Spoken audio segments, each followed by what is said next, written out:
ప్రతి ఆధ్యాత్మిక క్షేత్రంలో గణపతిది ప్రత్యేక స్థానం. మరి కాశీ వెళితే ప్రధానంగా ఇద్దరు గణపతులు మనకు దర్శనాన్నిస్తారు. ఒకరు దుండి మహారాజ్ గణేష్. విశ్వనాథుని ఆలయ వీధిలోనే స్వామివారి చిన్న ఆలయం లెఫ్ట్ సైడ్లో మనకు కనిపిస్తుంది. సింధూరపు రంగులు త్రినేత్రంతో ఉండటం స్వామివారి ప్రత్యేకత. ఖచ్చితంగా అక్కడ అమ్మే గరికను సమర్పించి దండం పెట్టుకోండి. ఇక తరువాత సాక్షి గణపతి. మనం కాశీ వచ్చాము అనేందుకు సాక్ష్యం ఈ సాక్షి గణనాథుడు.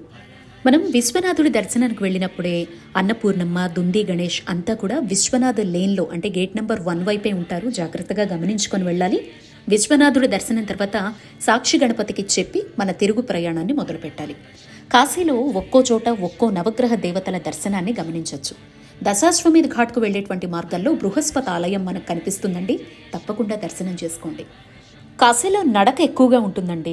ఇలా నడుస్తూ వెళ్లేటువంటి మార్గాల్లో అనవసరపు మాటలు, ఫోన్లు, విమర్శలతో కాకుండా అణువణువున ముక్కోటి దేవతలు సంచరిస్తోన్న పుణ్యభూమిపై అడుగుపెట్టే అదృష్టం ఈ జన్మకొచ్చినందుకు ఉన్నదొక్కరోజు కావచ్చు, ఎన్ని ఘడియలైనా కావచ్చు, ప్రతి క్షణాన్ని ఆధ్యాత్మిక భావనతో ఆస్వాదించాలి.